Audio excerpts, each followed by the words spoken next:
শীতকালে বৃষ্টিটা ঠিক মেনে নেওয়া যায় না। এমনিতেই দক্ষিণ চব্বিশ পরগনার এই দিকটায় জাঁকিয়ে শীত পড়েছে, তার উপর নিম্নচাপের কারণে সেই বিকেল থেকেই টিপ টিপ করে বৃষ্টি হয়েই চলেছে। আর বৃষ্টি হলেই আমার মতন অলস বাঙালিদের অভ্যাস একটু ঘর কোনো ধরনের হয়ে থাকে। একটু বসে বসে তাস খেলা কিংবা চায়ের দোকানে আড্ডা দেওয়া। কিন্তু এখানে এসব আমি পাই কোথায়? কাউকে তো তেমন ভাবে চিনিই না। পৌষ সংক্রান্তির মেলা উপলক্ষে আমি শ্বশুর বাড়িতে এসেছি। আগামীকাল সংক্রান্তির মেলা, তাই আজ সন্ধ্যা হতে না হতে স্ত্রী এবং শাশুড়ি পিঠে তৈরি করতে শুরু করেছে। আর আমি ঘরে বসে বসে কেমন যেন বোর হয়ে যাচ্ছি। তাই আমার স্ত্রী মিনতিকে বললাম, এই শোনো না, আমি একটু বাইরের দিকটাতে বেরিয়ে আসি, একটু পরেই চলে আসবো, বুঝলে? মিনতি আমাকে বলল, আচ্ছা, সে নয় বাইরে থেকে ঘুরে এসো, কিন্তু যাওয়ার আগে গরম গরম দুটো পাটিসাপটা খেয়ে যাও। আচ্ছা পরে এসে খাবো খন, তোমরা এখন বানাতে থাকো। টিপটিপানি বৃষ্টিটা থামতেই আমি একটু বাইরের দিকে বেরিয়ে পড়লাম। সবার বাড়ি থেকে চুংচাং শব্দ ভেসে আসছে।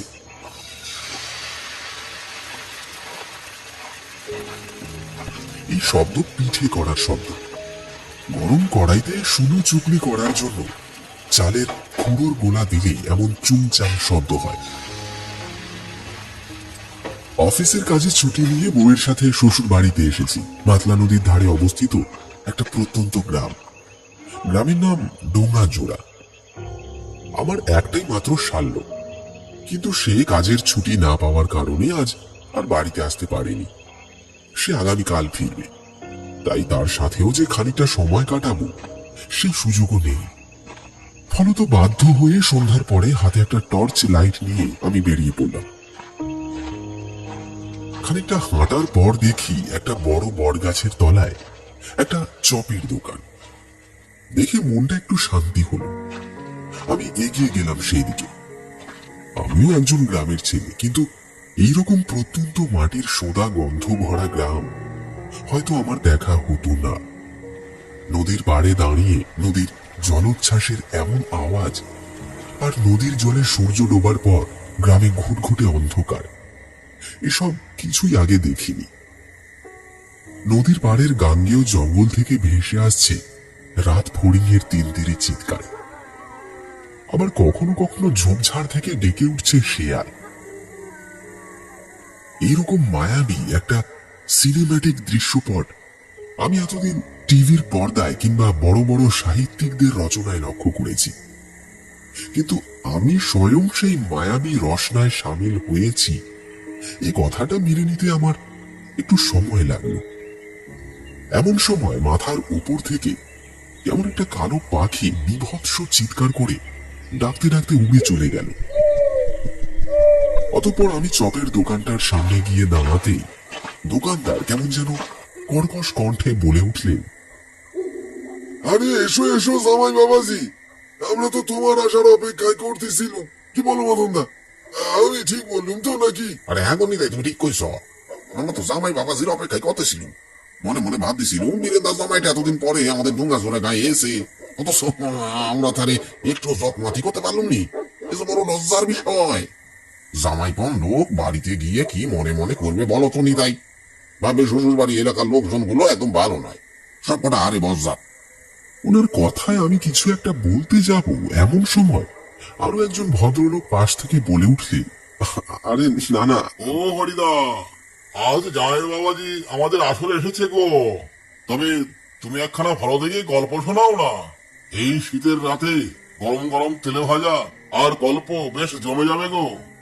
ওনার কথাটা শুনেই আমার ছোটবেলার কথা মনে পড়ে গেল।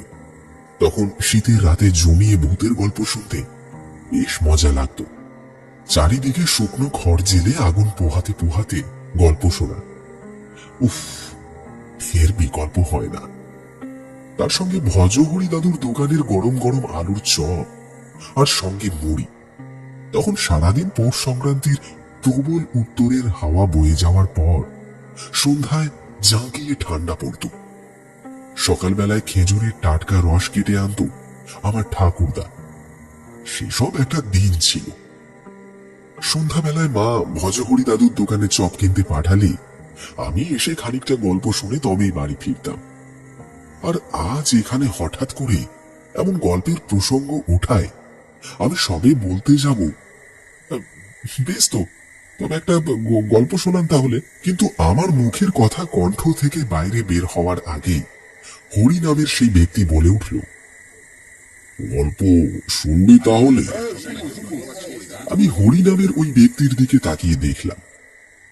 উনি বেশ বয়স্ক, বয়স আন্দাজ 60-এর কাছাকাছি। মাথার চুল কাঁচা পাকা, গলার আওয়াজও বেশ গম্ভীর।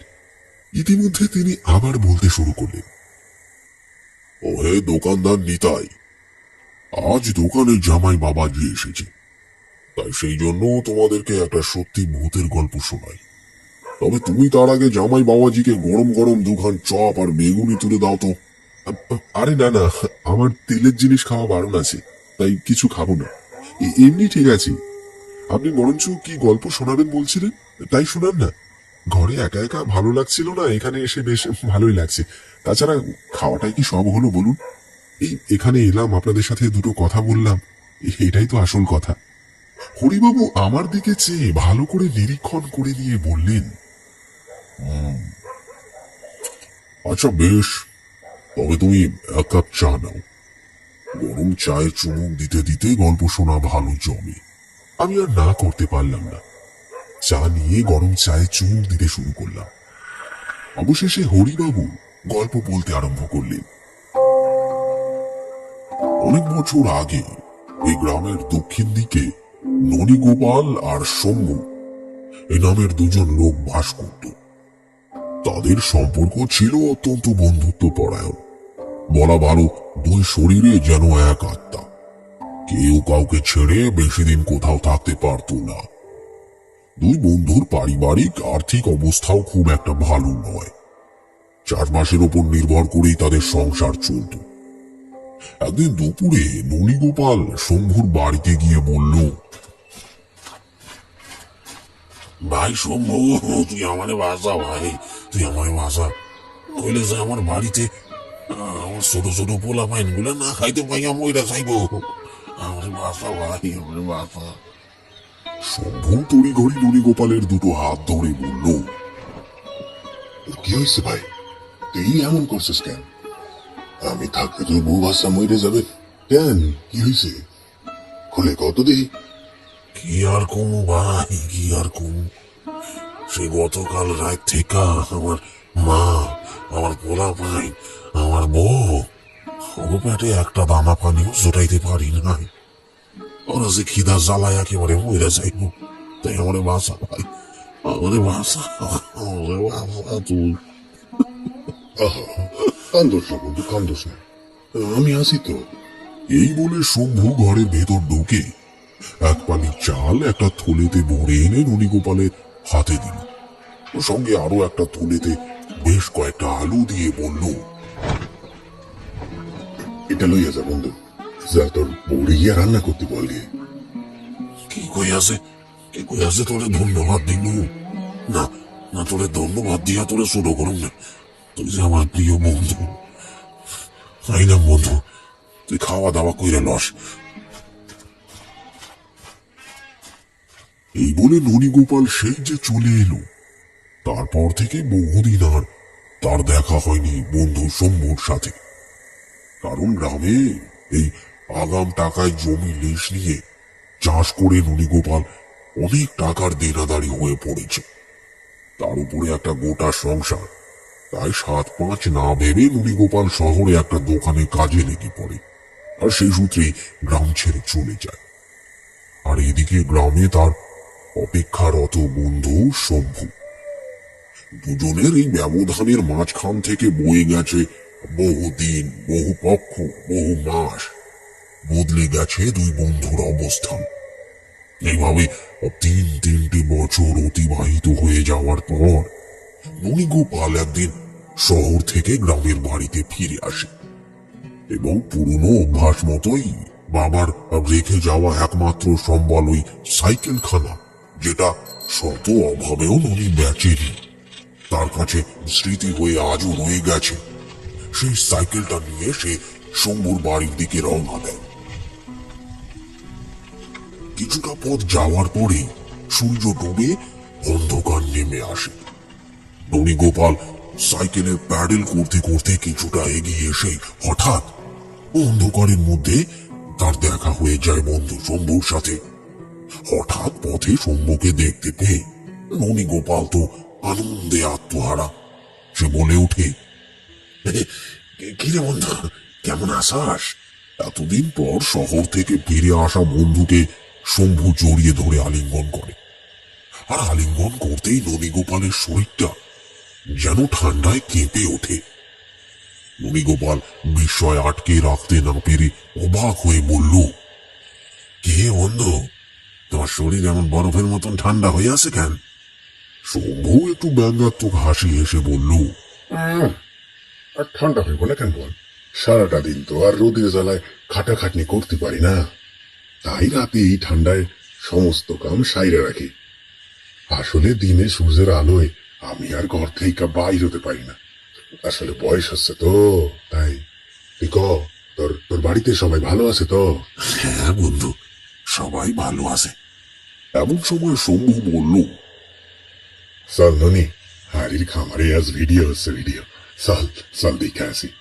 কতদিন আর একসাথে ভিডিও দেখতে যাওয়া হয় নাই। শম্ভুর এমন প্রস্তাবে ননীগোপাল তো আনন্দে আত্মহারা হয়ে গেল। কারণ ননীগোপালের এইরকম ভিডিও দেখতে যাওয়ার একটা প্রবল নেশা ছিল সেই ছোটবেলা থেকে। অতঃপর দুজনে কথাবার্তা বলতে বলতে ভিডিও দেখতে চলে গেল। কিন্তু আশ্চর্যের বিষয় হলো, ননীগোপালকে অনেকদিন পর হাড়ির খামারে দেখতে পেয়ে প্রায় সবাই তার সাথে কথা বলল, কিন্তু কেউ একটিবারের জন্যও শম্ভুর সাথে কথা বলল না। সবাই একটা এমন হাব ভাব করলো যেন সেই স্থানে ননীগোপাল একাই উপস্থিত আছে। ননী বিষয়টা খেয়াল করলেও অতটা গুরুত্ব দিল না। ভাবলো ও তো গ্রামেই থাকে, তাই হয়তো ওর সাথে তেমন কেউ কথা বলছে না। আমি অনেকদিন পর গ্রামে ফিরেছি, তাই আমাকে এসব কথা জিজ্ঞাসাবাদ করছে। কেমন আছো? কবে এলে? তারপর ভিডিও দেখা শেষ হতে ননী খেয়াল করে অনেকটা রাত হয়ে গেছে। এবার বাড়িতে সবাই চিন্তা করবে। অবশ্য এখানে একটা কথা বলে রাখা ভালো, তা হলো কলকাতায় কাজে যাওয়ার পর থেকে ননীগোপালের পরিবারের অনটন অনেকটা কমে গেছে। তখন খানিকটা স্বাভাবিকত্ব ফিরেছে তার সংসারে। তাই ননীগোপাল সাইকেল চালিয়ে বাড়ি ফিরতে ফিরতে শম্ভুকে বলল, শম্ভু, এই চল না, আজ তুই আমার সাথে আমাকে বাড়ি যাবি। সে তো বাড়িতে গিয়ে একা একা থাকবি, খাবি। চল আজ না হয় আমার বাড়িতেই চল, আমার সাথে দুইটা খাওয়া দাওয়া করবি, আমার লগেই থাকবি। ননীগোপাল সাইকেল চালাচ্ছিল এবং সাইকেলের পেছনে বসেছিল শম্ভু। শম্ভু পেছন থেকে কেমন যেন কর্কশ গলায় বলে উঠল, না রে ননি, যা, তুই চইলা যা। আজ আমি আর তোর লগে যাবো না, অন্য কোন একদিন তোর লগে যাইব, তোর বাড়িতে ভাত পাইরে খাইব। দুজনে ভিডিও দেখে গভীর রাতে বাড়ি ফিরছে। পাড়াগাঁর এলাকা, তাই চারিদিকে পুরোপুরি নিস্তব্ধ। কুয়াশার ধোঁয়াটে চাদর গ্রামের সর্বত্র একেবারে মুড়ে রেখেছে। কাঁচা মাটির রাস্তা দিয়ে দুজনে আসছে। তাদের সাইকেলের প্যাডেল করার শব্দটাও বিকট শোনায় ওই পিন পতন নিস্তব্ধতার মধ্যে। চারিদিকে ঝিঝির ডাক, শিয়ালের ডাকও দূর দূরান্ত থেকে ভেসে আসছে। এমন সময় হঠাৎ কোথা থেকে একটা দমকা হাওয়া এসে আশেপাশের গাছপালাগুলো মাথা দুলিয়ে দিয়ে চলে গেল। ততক্ষণে সাইকেলের ক্যারিয়ারে বসে থাকা শম্ভু দমতে দমত ঠুকে ঠকা করে কাঁপছে।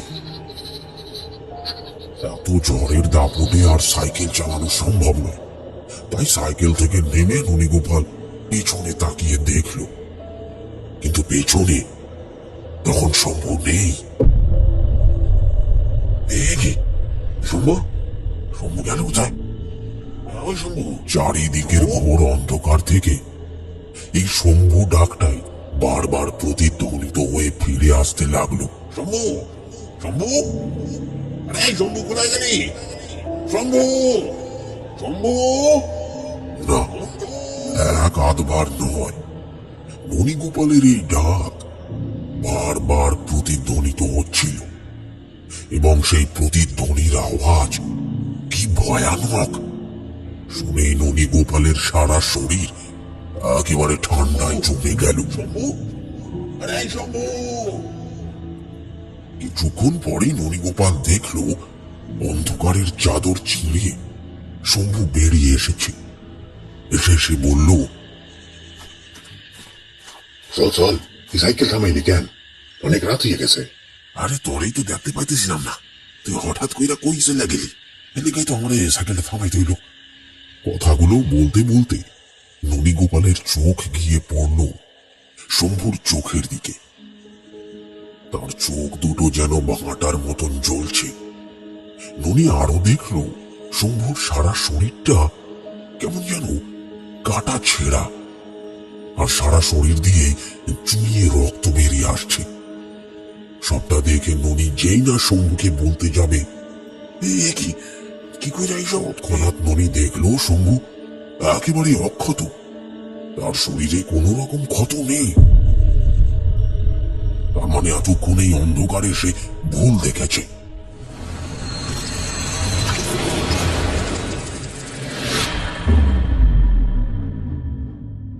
শুনছেন শীতের রাতে গ্রামের পথে। গল্পটি যদি আপনার এখনো পর্যন্ত ভালো লেগে থাকে তাহলে অবশ্যই একটি লাইক দিতে ভুলবেন না। আর এখনো চ্যানেলটি যদি সাবস্ক্রাইব না করে থাকেন তাহলে আর দেরি কেন, ঝটপট চ্যানেলটি সাবস্ক্রাইব করে পাশে থাকে বেল আইকন অল করে দিন। তাহলে চলুন শোনা যাক এই গল্পের পরবর্তী অংশ। ননীগোপাল আবার সাইকেলটা চালানো শুরু করেছে। পেছনে বসে আছে শম্ভু। চারিদিকে শীতের গভীর রাত, রাত পাখির ভয়ানক চিৎকার, ঝোড়ো ঠান্ডা বাতাসে গাছপালাগুলোর মরণ দোলনে চলছে এক নাগাড়ে। এসব দেখে ননী ভয় পেয়ে গেল। তার উপর দূর দূরান্ত থেকে কেমন একটা যেন রিনরিনে ধ্বনি ভেসে আসছে। কেউ যেন এক নাগাড়ে ননীগোপালকে ডাকছে। ননি, এই ননি, ননি। এই সব কিছুতে ননীগোপাল ভয়ে বিস্ময়ে একেবারে হতবুদ্ধি হয়ে এখনই যেন প্রাণ হারাবে এমন এক দশা। শম্ভুরে, এইবার আমার কেমন যেন ভয় করতেছে রে। শম্ভু, কেন রে, ভয় করবে কেন? শম্ভুর এমন কথায় ননী হঠাৎ করেই ভয় পেয়ে গেল।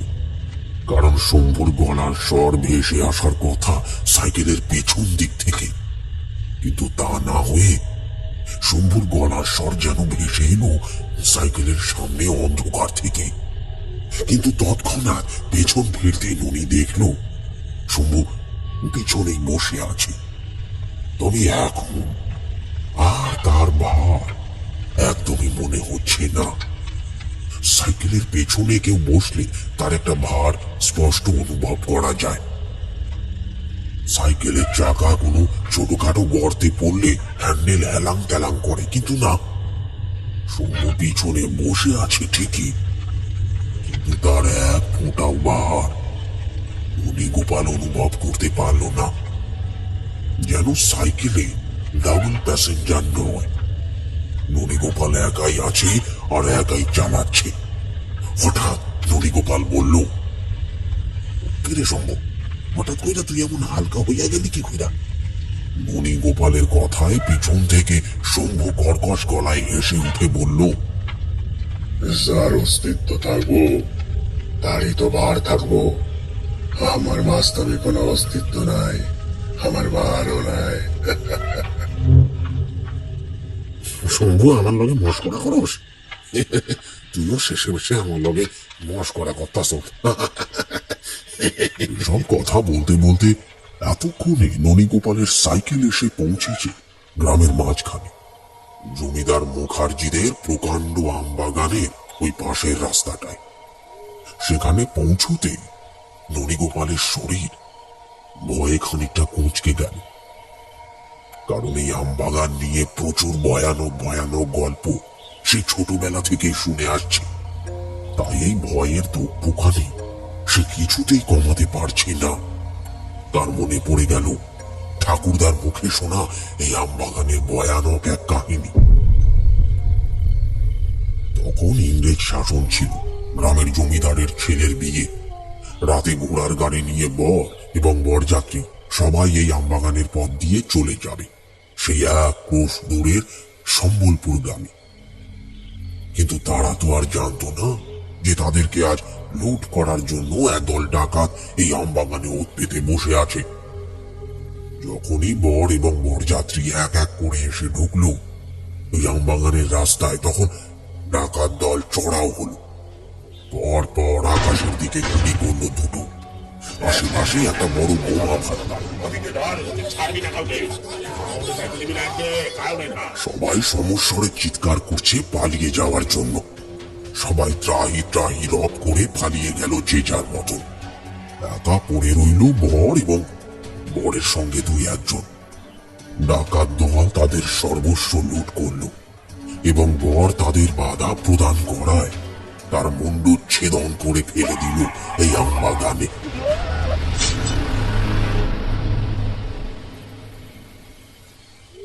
তাই তো তারপর থেকে সেই পুরনো জমিদার পুত্রের অতৃপ্ত আত্মা স্কন্ধ কাটা হয়ে ওই আমবাগানে ঘুরে বেড়ায় এবং রাতে তার চলাচলের মুখে কেউ পড়লেই তারা রেহাই নেই।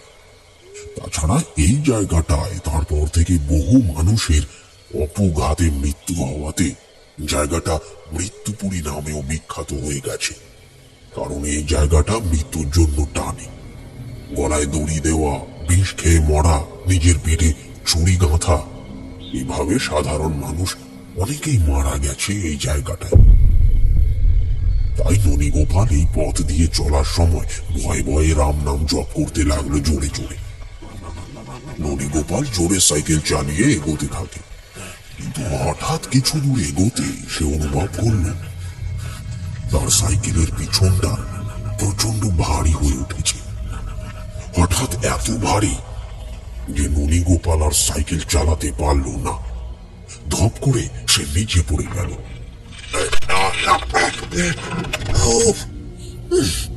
কি কইরা হঠাৎ এমন ভারী হইয়া গেলি শম্ভু? কি কইরা তোর জন্য সে পড়ে গেলাম? কিন্তু শম্ভু কোনো উত্তর করল না।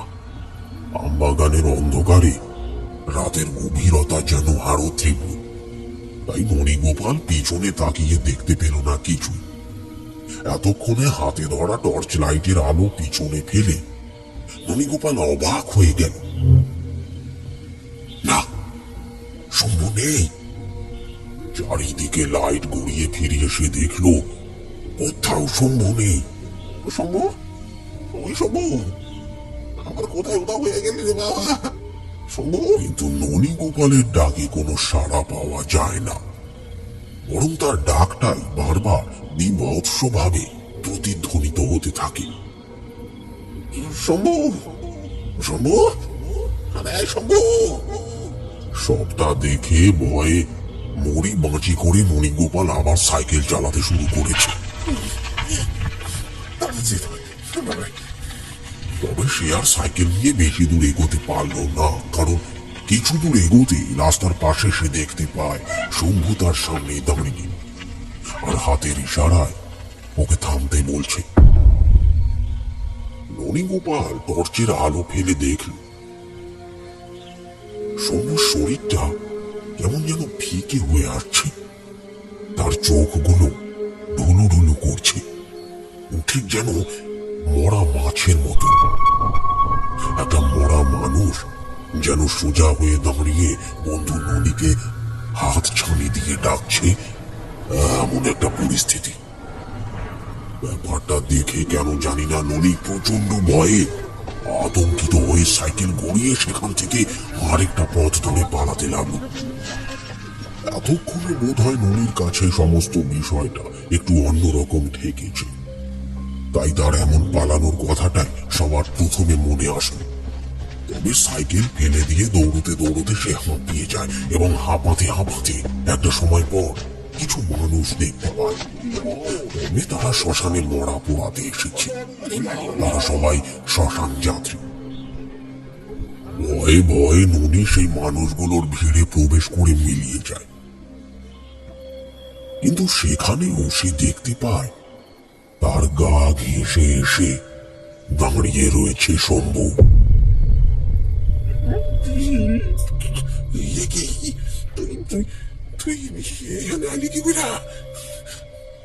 কিন্তু তখন শম্ভু স্বাভাবিক একটা জলজান্ত মানুষের মতোই কথা বলছে। সে বলল, কি হলো রে ননি গোপাল? এই তুই এমন ভয় পাইয়া সেটা চলে আলি কেন? আমার একা সাইরা আমার বুঝি ডর লাগে না?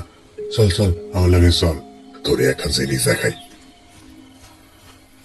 এই বলে শম্ভু ভুলিয়ে ভালিয়ে ননিকে আবার সেই প্রকাণ্ড আম বাগানের পথে নিয়ে আসে।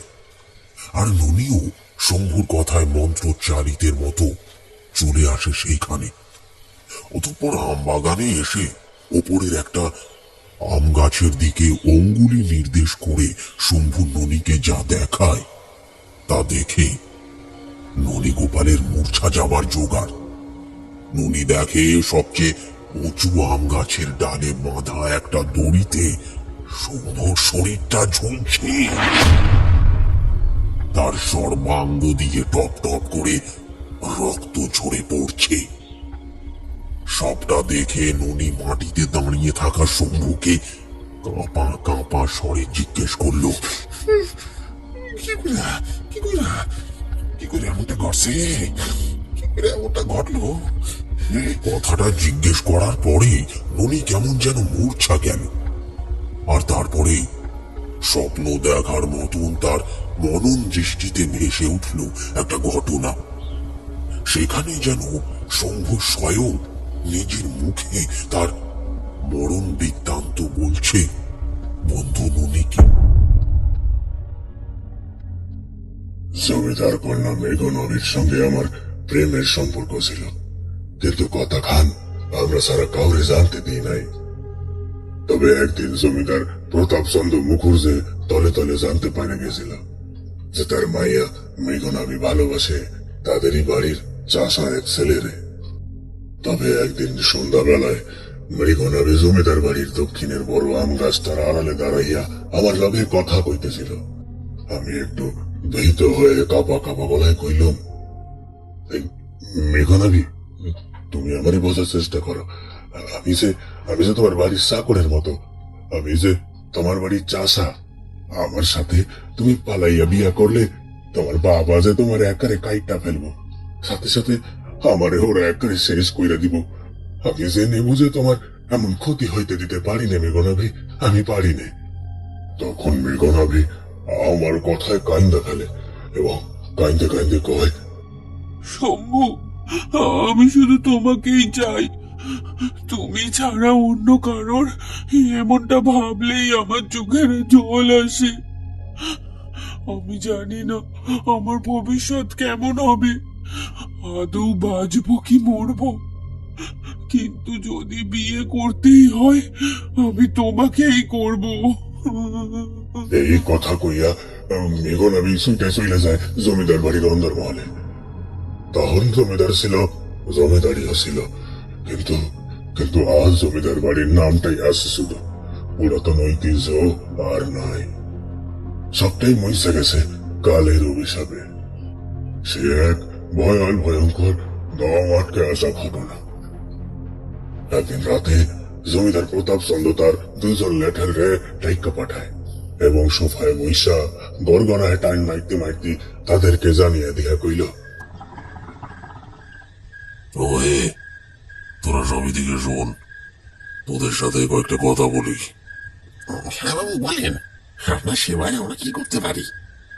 বেশি কিছু করতে হবে না, একটা ছোট কাজ করে দিলেই হবে। কি কাজ বাবু?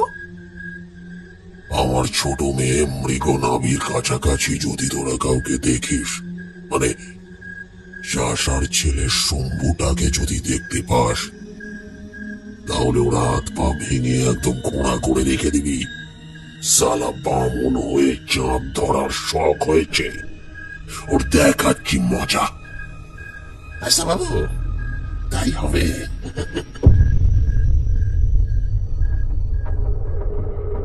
তারপর ওরা তিনজন সর্বদাই চোখ রাখছিল এই মৃগনাভির উপরে। অতঃপর একদিন বিকালে জমিদার বাড়ির এই আম বাগানের দিকটায় পরন্ত আলোয় মৃগনাভি ও আমার কথোপকথন চলাকালীন আমরা তাদের চোখে ধরা পড়ে যাই। ততক্ষণাৎ তিনজন লোক লাঠি দিয়া আমারে আমারে পেটাইতে পেটাইতে একেবারে জখম করে দেয়। মাথা ভাইটা গলগল কইরা রক্ত জড়তে থাকে, চোখের কোণে কালচিটা দাগ পড়ে যায়। এছাড়াও শরীরের বিভিন্ন জায়গায় লাঠির আঘাতে রক্তাক্ত হইয়া উঠলে আমি চিৎকার কইরা ওদের বলতে থাকি, "আহ, আহ, মারতেছিস কেন? সাইডে দাও, সাইডে দাও। তো কে শোনে কার কথা? জমিদার প্রতাপ চন্দ্রের কথা মতো তারা বেদরক ভাবে আমারই পেটাইতে থাকে। সেই সময় ওইখানে উপস্থিত মেঘনাভি মাটিতে লুটাইয়া আমার শরীরের ওপর শুইয়া পুইরা এবং পালোয়ানদের লাঠির আঘাত নিজের শরীরে সহ্য কইরা আমারে বাঁচানোর চেষ্টা করে। তারপর কাইন্দা কাইন্দা ওদের কয়, মেরো না, ওকে মেরো না, কি দোষ করেছে ও? ওকে ছেড়ে দাও, ওকে ছেড়ে দাও বলছি, ওকে ছেড়ে দাও, ছেড়ে দাও। ঈশ্বর, এদের অন্যায় জুলুম তুমি মেনে নিও না ঈশ্বর, মেনে নিও না। এদেরকে তুমি ছেড়ো না ঈশ্বর, এদেরকে তুমি ছেড়ো না।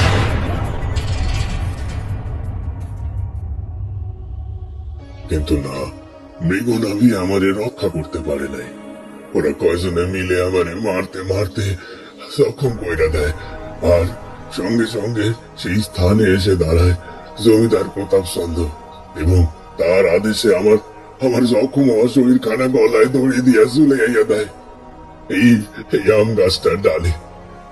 আর আর সারা গায়ের লোক ভাবে আমি দেনার দায়ে গলায় দড়ি দিয়া আত্মহত্যা করছি।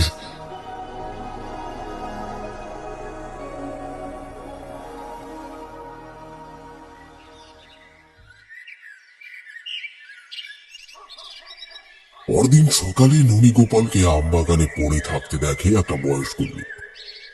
সে বলে, ওই ননি, অনেকদিন পরেই তো শহর থেকে ফিরলি বাপ, তা মদ টদ ধরেছিস নাকি? এই সকাল সকাল আম বাগানে এমন পেছন উল্টে পড়ে আছিস, হ্যাঁ? কি ব্যাপার বলতো? কথাটা শুনে ননী বলল, না না কাকা, কিছু বলেন না, আমি আর মদ, তবে কাল রাতে শম্ভু আরে বেচারা বছর 2 আগে এই তো আম বাগানে গলা দড়ি দিয়ে মরেছে। ওর কথা আর মনে করিস নি নুনি, মনে পড়লে যে কষ্ট হয়। কিন্তু কাকা, শম্ভু যে আত্মহত্যা করে মরে নাই, ওরে মাইরা ফেলা হয়েছে, ওরে মাইরা ফেলা হয়েছে, ওরে ওরে ওরে মাইরা ফেলা হয়েছে, ওরে মাইরা ফেলা হয়েছে। কিন্তু সেই গাছটার দিকে চেয়ে ননী গোপাল শম্ভু সে মৃতদেহটা আর দেখতে পায়নি। তাই সবটা কেমন যেন তার কাছে ধোঁয়াশাময় হয়ে উঠেছিল। এতক্ষণ হরিবাবুর মুখে গল্প শুনতে শুনতে আমি যেন একটা অন্য জগতে চলে গেছিলাম। হঠাৎ আমার মোবাইলটা বেজে উঠল। পকেট থেকে মোবাইলটা বের করে দেখি আমার স্ত্রী মিনতি ফোন করেছে। হ্যাঁ বলো। কি গো, কখন তো বেরিয়েছো? তাড়াতাড়ি ফিরে এসো, পিঠে তো ঠান্ডা হয়ে গেল। আচ্ছা আমি এক্ষুনি আসছি। ফোনটা কেটে আমি হরিবাবুকে জিজ্ঞাসা করলাম, আপনি বললেন আজ যে গল্প আপনি শোনালেন তা সত্যি ঘটনা, কিন্তু আপনি এমন ঘটনা কি করে জানলেন? আমার কথায় হাসতে হাসতে হরিবাবু বললেন, আমার আমার ঠাকুরদার মুখে শুনেছিলাম জামাই বাপধন, আমার ঠাকুরদার মুখে শুনেছিলাম। আমার ঠাকুরদার নাম ননী গোপাল সর্দার। আমার ঠাকুরদার জীবনে ঘটে যাওয়া এ এক সত্যি ঘটনা।